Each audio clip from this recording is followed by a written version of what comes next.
Hi friends! Thanks for tuning in. If you like this video, please give it a like, comment below, and take a moment to subscribe to our channel.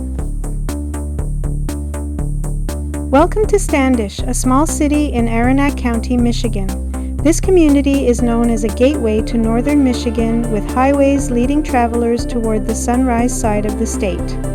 The history of Standish dates back to the 1870s, when settlers began building homes, farms, and businesses here. The city was named after John D. Standish, one of the early landowners who helped establish the town. For many years, lumbering and farming played a big role in the local economy. As time went on, Standish grew into a busy place with schools, churches, and businesses that serve both locals and visitors. Today, it is a quiet city with parks, historic buildings, and easy access to outdoor adventures nearby.